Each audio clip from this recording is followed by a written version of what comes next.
أعوذ بالله من الشيطان الرجيم. بسم الله الرحمن الرحيم. ألف لام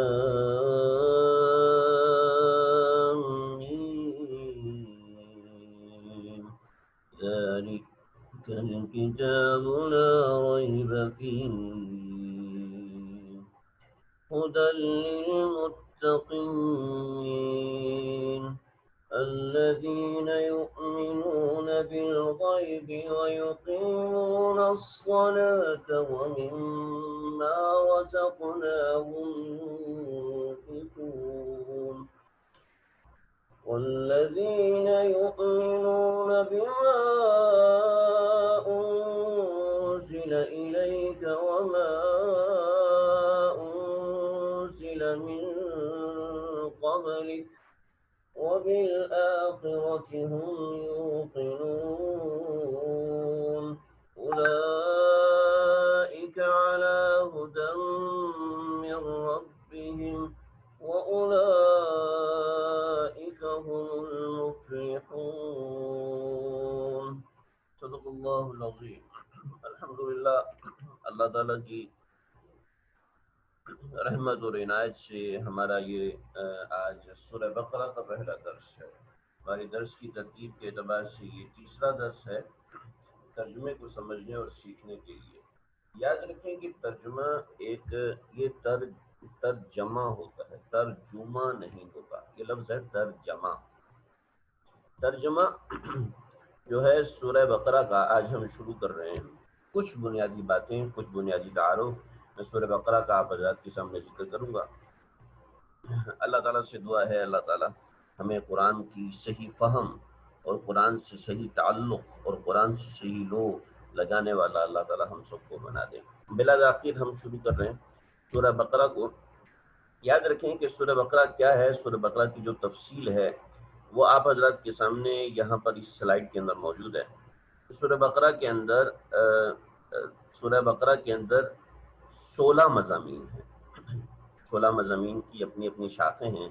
کچھ مضامین بالکل چھوٹے ہیں اور کچھ مضامین کافی طویل ہیں. جیسے امور مصلحہ، یہ آپ حضرات کے سامنے جو امور مصلحہ ہے، یہ امور مصلحہ اس کے اندر 24 ٹاپک ہیں. ایسے یعنی یہ ایک ٹاپک ہے تمہید. تمہید کے اندر فرق ثلاثہ اس کی بات ہے. فرق ثلاثہ کیا ہوتے ہیں انشاءاللہ میں اس کو ذکر کرتا ہوں. پھر اس کے بعد توحید کا مضمون ہے. پھر اس کے بعد صداقت قرآن، یعنی قرآن کی سچائی کو اللہ تعالیٰ نے چیلنج کیا ہے.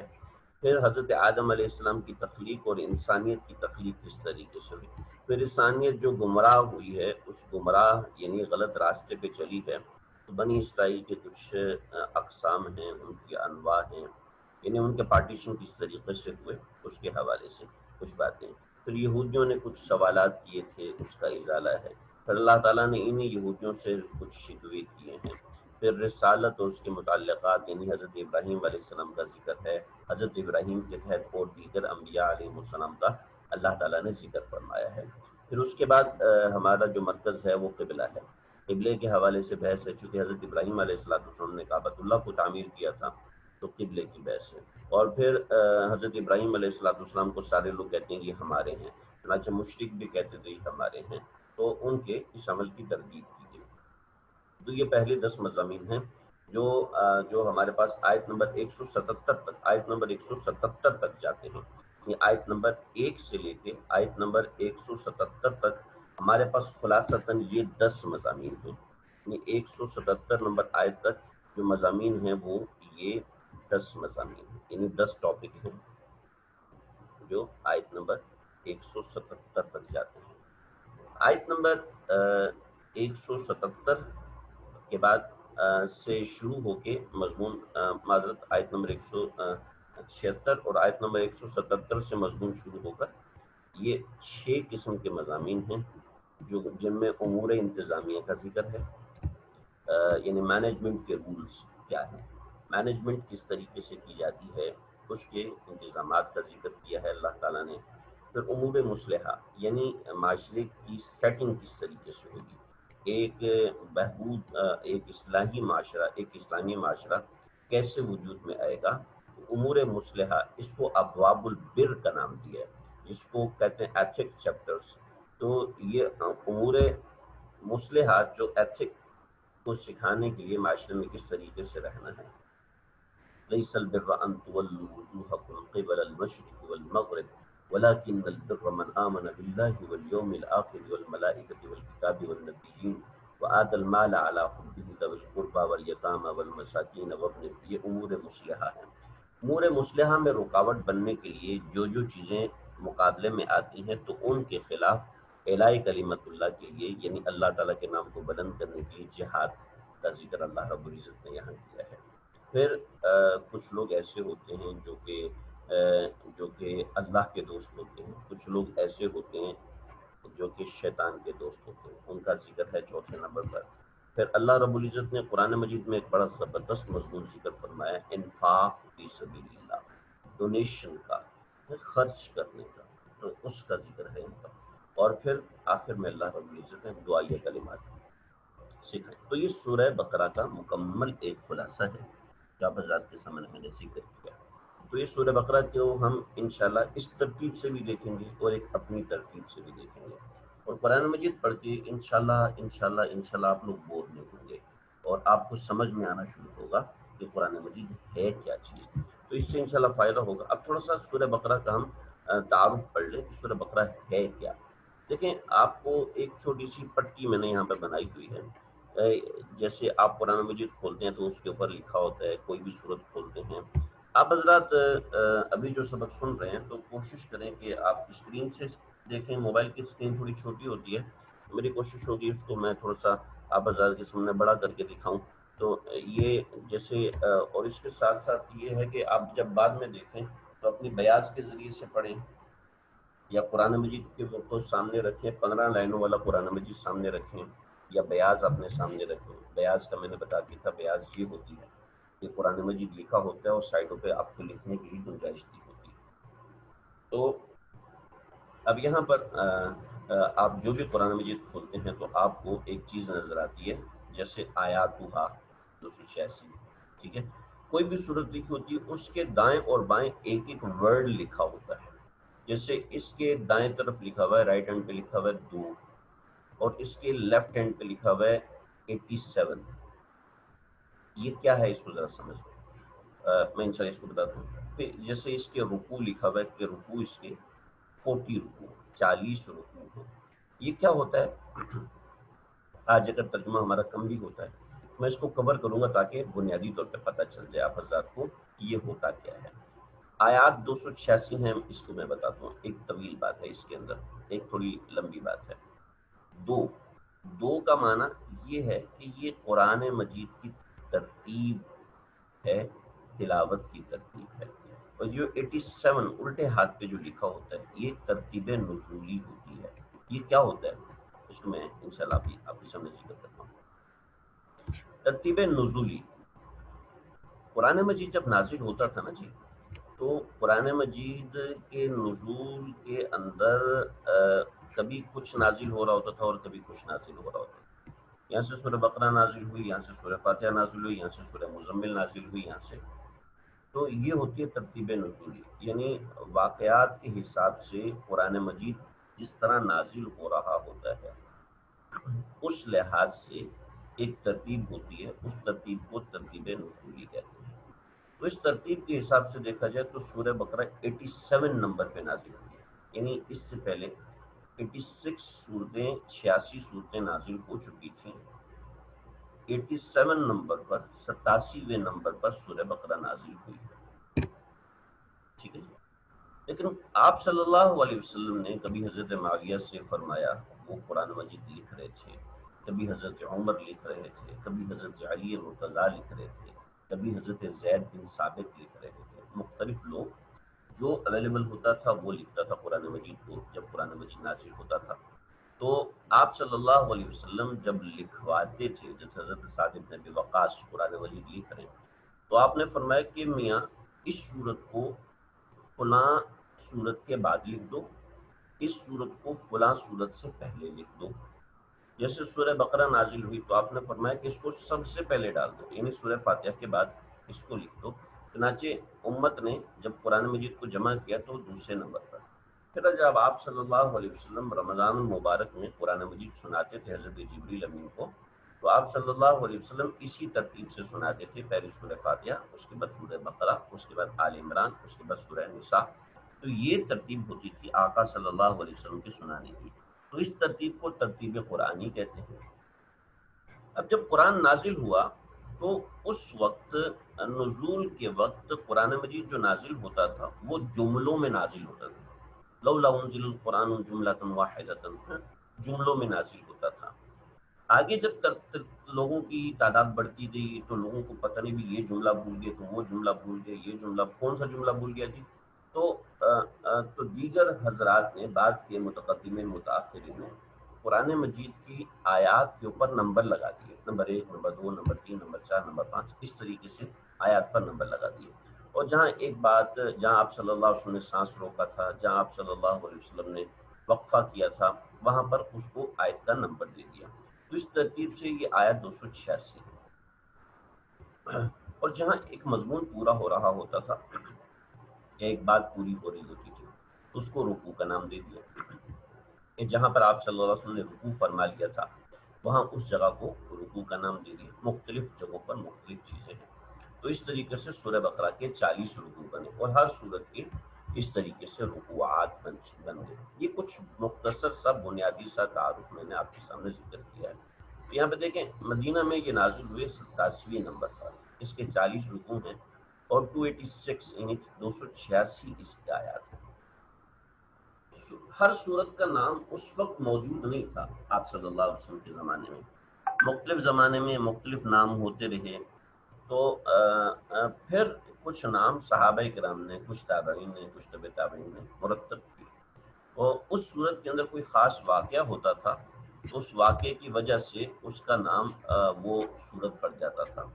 تو سورہ بقرہ، بقرہ کہتے ہیں گائے کو، تو سورہ بقرہ کے اندر آپ پڑھیں گے ایک گائے کا واقعہ لکھا ہوا ہے کہ بنی اسرائیل کے اندر ایک شخص کا قتل ہو گیا تھا، تو پھر اس کو گائے ذبح کر کے اس کے جسم کے ساتھ جوڑی دی تو وہ زندہ ہو گیا۔ تو یہ گائے کا واقعہ لکھا ہے، تو چونکہ اس صورت میں یہ واقعہ آ گیا تو اس وجہ سے اس کو سورہ بقرہ کہنا شروع کر دیا۔ اب یہ دیکھیں آپ کے سامنے ایک لکھا ہوا ہے مدنیہ۔ کل ہم نے سورہ فاتحہ پڑھی تھی، اس میں لکھا تھا مکیہ، اس کے اندر لکھا تھا مکیہ، یہاں پہ لکھا ہے مدنیہ۔ وہ صورتیں جو ہجرت کے بعد نازل ہوئی ہیں وہ مدنی ہیں، اور وہ صورتیں جو ہجرت سے پہلے نازل ہوئی ہیں ان کو مکی کہتے ہیں۔ یہ پہچان ہے۔ اس صورت کے اندر بہت سے مضامین ہیں جیسے میں نے اوپر ذکر کر دیا، لیکن اس صورت کے اندر خاص طور پہ اللہ رب العزت نے یہودیوں کو بہت زبردست قسم کے جوابات دیے اور کعبۃ اللہ کے حوالے سے بڑے اہم معاملات کا ذکر کیا ہے۔ تو اس صورت کے اندر 24 ابواب البر ہیں جو کہ اللہ رب العزت نے امور انتظامی یعنی مینجمنٹ سسٹم کے بعد اللہ رب العزت نے جو سسٹم ذکر کیا کہ کس طریقے سے انسان کی اصلاح ہوتی ہے، اصلاح کے کیا امور ہیں، وہ 24 امور اللہ رب العزت نے یعنی 24 سسٹم اللہ رب العزت نے اس صورت کے اندر بڑے خوبصورت ذکر کریں گے۔ دوسرے پارے میں آئیں گے، یعنی صورت کا دوسرے حصے میں ہم انشاءاللہ اس کو پڑھیں گے اور انشاءاللہ بڑا مزہ آئے گا آپ کو اس میں کیا کیا چیزیں ہیں۔ پھر اس صورت کی خصوصیات بہت ساری ہیں، اللہ رب العزت نے اس صورت کو بڑی خاص خصوصیات سے نوازا ہے۔ مثلا ایک خصوصیت میں یہاں پہ ذکر کر دوں کہ جس گھر میں سورہ بقرہ کی تلاوت کی جاتی ہے اس گھر میں جنات اور جادو کا بالکل بھی اثر نہیں ہوتا۔ میں حرم شریف میں تھا تو وہاں پر ہم عزیزیہ میں تھے، وہاں میں نے ایک میگزین دیکھا، اس میگزین میں ایک واقعہ لکھا ہوا تھا بڑا زبردست، اب وہ بڑا تفصیلی واقعہ ہے، میں اس کی طرف جاؤں گا تو وقت ہو جائے گا ہمارا۔ وہ واقعہ یہ تھا کہ کسی شخص نے کسی شخص کو دھوکہ دینے کے لیے اس سے شادی کرنے کا ڈھونگ رچایا، لیکن شادی نہ ہو سکی تو اس نے اس کے اوپر جادو کیا۔ تو جادوگر جو جادو کر رہا تھا اس نے بھی اس شخص سے آ کے معافی مانگی اور توبہ طائب ہوا، کہنے لگا جی میں نے اپنے سارے جادو کے زور لگا دیے اور وہ سب کے سب ٹوٹ گئے، اس لیے کہ جس گھر میں ان کے گھر میں سورہ بقرہ کی تلاوت کی جاتی ہے اور جہاں سورہ بقرہ کی تلاوت کی جاتی ہے وہاں پر جادو جنات بالکل اثر کر نہیں سکتے، نہ چاہ آسانی کا دور ہے تو ریکارڈنگ لگا لی جائے اگر جادو کا اثر محسوس ہوتا ہے۔ سورہ بقرہ کی بڑی تاثیرات ہیں، خاص طور پر اس کے اندر اعظم آیت القرآن، آیت الکرسی اور بہت سی چیزیں ہیں جو میں وقتاً فوقتاً انشاءاللہ اس صورت کے اندر ذکر کروں گا۔ اب ہم آ جائیں سورت کے کچھ بنیادی ترجمے کی طرف۔ اس سورت کا سب سے پہلا مضمون جو قرآن مجید کو مانتے ہیں اور جو قرآن مجید کو نہیں مانتے، جو لوگ تو قرآن مجید کو مانتے ہیں، جو لوگ قرآن مجید کو مانتے ہیں ان کی بات یہاں پر ہو رہی ہے، اور جو قرآن مجید کو مانتے ہیں وہ سب سے پہلے لوگ ہیں، جو قرآن مجید کا سرے سے انکار کرتے ہیں وہ دوسرے لوگ ہیں، اور جو قرآن مجید کا انکار بھی کرتے ہیں اقرار بھی کرتے ہیں یہ تیسری قسم کے لوگ ہیں جن کو منافق کہتے ہیں۔ تو یہ منافقین تھے اس زمانے کے اندر، تو ان کا خاص طور پر اللہ رب العزت نے یہاں ذکر فرمایا ہے۔ تو سب سے پہلا مضمون جو ہے اس صورت کا، سب سے پہلا مضمون جو ہے وہ یہ فرق ثلاثہ کی تقسیم، یعنی فرق ثلاثہ مطلب انسان عقیدے کے اعتبار سے تین قسم کے ہیں، مومن ہیں، کافر ہیں اور منافق ہیں۔ مومن، کافر اور منافق۔ اللہ رب العزت نے بتایا کہ مومن کون ہوتا ہے، مومن کون ہوتا ہے۔ یہ آپ کے سامنے قرآن مجید کی یہ تین صفحات ہیں، یہ تین صفحات کے اندر پہلا فرقہ الف لام میم ذالک الکتاب سے شروع ہو کر آیت نمبر 5 پہ جا کے مکمل ہوتا ہے، آیت نمبر 5 پہ جا کے مکمل ہوتا ہے، یہ پہلا فرقہ ہے مومن۔ ان الذین کفروا سواء علیہم انذرتم، آیت نمبر 7 کے اوپر جا کے دوسرا فرقہ، اور اگلے صفحے پہ آئیں تو اگلے صفحے پہ جہاں پہ رکوع ہمارا مکمل ہو رہا ہے ان اللہ علی کل شیء قدیر، آیت نمبر 20، یہاں پہ تیسرا فرقہ مکمل ہوتا ہے۔ ہم آج پہلے دو فرقوں کا ترجمہ پڑھیں گے، اس کو پہلے بنیادی طور پہ سمجھ لیں۔ پتہ نہیں آپ حضرات کچھ نظر آ رہا ہے نہیں آ رہا، البتہ مجھے تو نظر آ رہا ہے، اللہ کرے آپ حضرات کو بھی نظر آ رہا ہو۔ بسم اللہ الرحمن الرحیم سے یہ سورہ شروع ہو رہی ہے۔ الف لام میم کیا ہے، میں اس کے حوالے سے انشاءاللہ کل بات کروں گا۔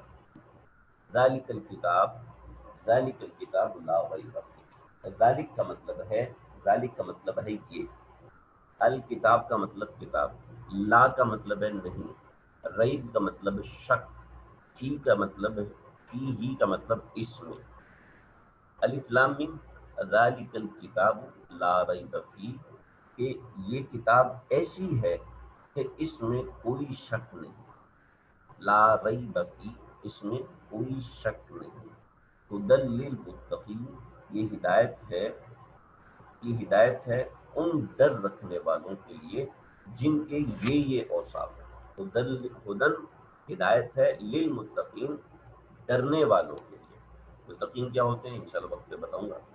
ہدن للمتقین ہدایت ہے ڈرنے والوں کے لیے، وہ کون ہیں، ان کی صفات، پہلی صفت الذین یؤمنون بالغیب جو کہ ایمان لاتے ہیں غیب کے اوپر، الذین جو لوگ یؤمنون ایمان لاتے ہیں بالغیبی غیب کے اوپر، جو لوگ ایمان لاتے ہیں غیب کے اوپر، ویقیمون الصلاۃ ان کی دوسری صفت ہے وہ جو کہ نماز ادا کرتے ہیں، نماز قائم کرتے ہیں۔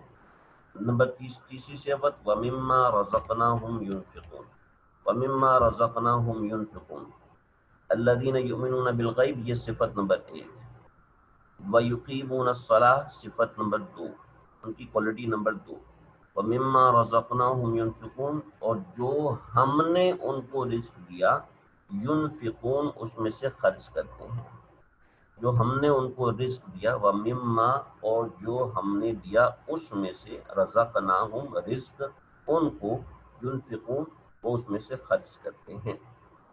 یہ مومنین کی تین صفات بیان فرمائیں۔ اب پہلے آپ اس کا ترجمہ سیٹ کر لیں، انشاءاللہ اس کی تفصیل میں ذکر کروں گا۔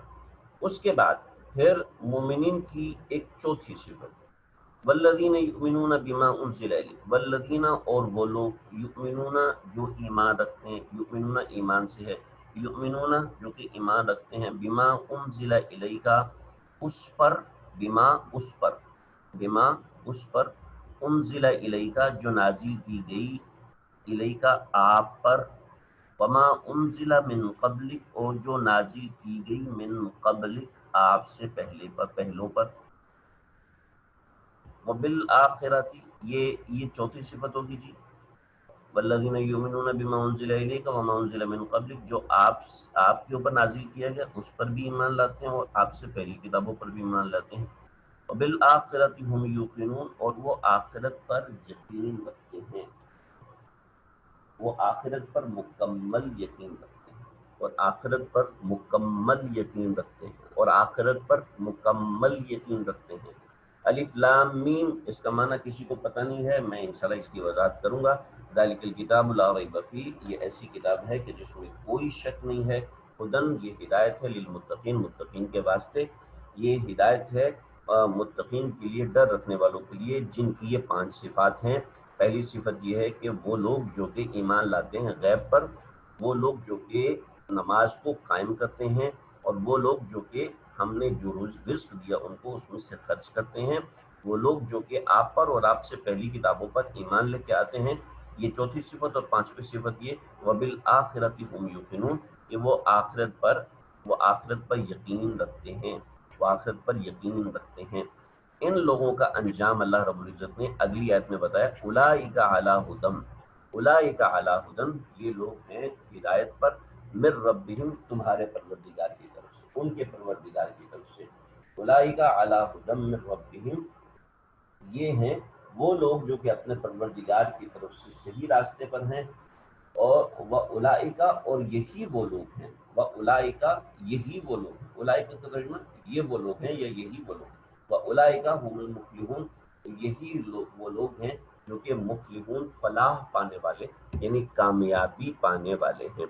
تو یہ مومنین کی یہ فرق ثلاثہ، یعنی 3 قسم کے لوگوں میں سے پہلے قسم کے لوگوں کا بیان ہو گیا۔ میرے پاس غالباً ہمارا وقت ختم ہو گیا، مکمل ہو گیا یہاں پر۔ مجھے یہاں پر 1-2 باتوں کو بتانا ہے۔ لا ریب، ریب کیا ہوتا ہے؟ اس میں بڑی اہم بات ہے، بقیہ سب تو ایسے معنی ہیں جو تقریباً سب کو آتے ہیں۔ ریب کا معنی کیا ہوتا ہے؟ ریب کا معنی یہ ہوتا ہے کہ ریب کا معنی یہ ہے کہ ہر وہ شک جو کہ انسان کو آتا ہے، اس کے مختلف معنی ہوتے ہیں۔ ایک شک یہ ہوتا ہے جو انسان کو 50-50 ہوتا ہے، اس کو عربی میں بھی شک کہتے ہیں، یعنی تھوڑا سا یقین ہے، تھوڑا سا شک ہے، تھوڑا سا یقین، تھوڑا سا، اس کو عربی میں بھی شک کہتے ہیں۔ ایک وہ شبہ ہوتا ہے جس میں انسان کو ایک طرف یقین ہوتا ہے اور دوسری طرف شک ہوتا ہے، یعنی یقین زیادہ ہوتا ہے اور شک کم ہوتا ہے، اس کو میریا کہتے ہیں۔ اور ایک وہ شک ہوتا ہے کہ جس میں کوئی 1%، ایک سیکنڈ کا انسان کو شک پڑتا ہے، اس شک کو کہتے ہیں ریب۔ مثلا یہ کہ آپ اپنے گھر آ رہے ہیں تو آپ نے اچانک دیکھا یہاں کوئی دیوار گری ہوئی ہے، یار اتنے میں غلط راستے پہ تو نہیں آ گیا، پھر دیکھا نہیں یہ تو ویسی دیوار گری ہوئی ہے، یعنی 1 سیکنڈ کے لیے آپ کو یہ شک ہوا، میں روزانہ آتا ہوں کہیں آج میں غلط تو نہیں آ گیا۔ تو یہ جو 1 سیکنڈ کے لیے شک آیا، اس 1 سیکنڈ کے شک کو کہتے ہیں ریب۔ کیا کہتے ہیں جی؟ 1 سیکنڈ کے شک کو کہتے ہیں ریب۔ تو قرآن مجید میں تو 1 سیکنڈ کا بھی شک نہیں ہے جی۔ ذالک الکتاب لا ریب، یہ ایسی کتاب ہے کہ جس کے اندر کوئی کسی بھی قسم کا شک نہیں ہے۔ تو یہ ایک چھوٹی سی بات تھی اس کے اندر، جو اور بھی بہت سی باتیں ہیں۔ الف لام میم کے اندر بات ہے، ھدی للمتقین میں بات ہے، یؤمنون بالغیب کے اندر بات ہے، مما رزقناہم ینفقون اس کے اندر بات ہے۔ تو فرق ثلاثہ میں سے پہلا فرقہ ہم نے پڑھا ہے۔ یہ آج کا ہمارا درس یہاں تک ہوا، ترجمہ یہاں تک ہوا۔ اس ترجمے کو آپ 2-4 مرتبہ سن لیں، میں ایک دفعہ دہرا دوں۔ الف لام میم، اس کا معنی صرف اللہ جانتے ہیں۔ ذالک الکتاب، ذالک الکتاب، یہ وہ کتاب ہے لا ریب فیہ، جس میں کوئی شک نہیں ہے، ھدی للمتقین، اور ہدایت متقین کے واسطے، الذین یؤمنون بالغیب، جو کہ ایمان لاتے ہیں غیب پر، ویقیمون الصلاۃ، اور نماز قائم کرتے ہیں، ومما رزقناہم ینفقون، اور جو ہم نے ان کو دیا اس میں سے خرچہ کرتے ہیں، والذین یؤمنون بما انزل الیک، وہ لوگ جو کہ والذین یؤمنون، وہ لوگ جو کہ ایمان لاتے ہیں، بما اس پر انزل الیک، جو نازل کی گئی آپ پر، وما انزل من قبلک، جو آپ سے پہلوں پہ نازل کی گئی، وبالآخرۃ هم یوقنون، اور آخرت پر وہ ایقان رکھتے ہیں. اولئک علی ھدی من ربہم، یہی لوگ ہیں جو کہ ہدایت پر ہیں اپنے پروردگار کی طرف سے. اولئک، اور یہی لوگ ہیں هم المفلحون، جو کہ کامیاب ہیں. امید ہے بات سمجھ میں آئی ہوگی. جس کو سمجھ میں نہ آئی ہو تو وہ مجھ سے الگ سے گروپ میں سوال کر سکتے ہیں، لکھ کے سوال کیجیے. میں انشاءاللہ کوشش کروں گا کہ ہر ایک کے سوال کا جواب دے دوں. ہاں، کسی کو تفصیل چاہیے ہو، تفصیل سمجھنا چاہتا ہو تو وہ بھی مجھے الگ سے گروپ میں میسج کر دیں کہ اس کی تفصیل چاہیے، انشاءاللہ اس کی تفصیل بھی بتا دوں گا. کوئی الگ سے سمجھنا چاہ رہے ہیں، یعنی اس چیز کو دوبارہ سے سمجھنا چاہ رہے ہیں، تو بہتر ہے کہ لیکچر کو 2-3 مرتبہ سن لیں. گروپ میں بھیج دیتا ہوں، 2-3 مرتبہ سن لیں، پھر بھی سمجھ میں نہ آئے پھر میں انشاءاللہ حاضر ہوں. اللہ تعالیٰ سمجھنے کے عمل کرنے کی توفیق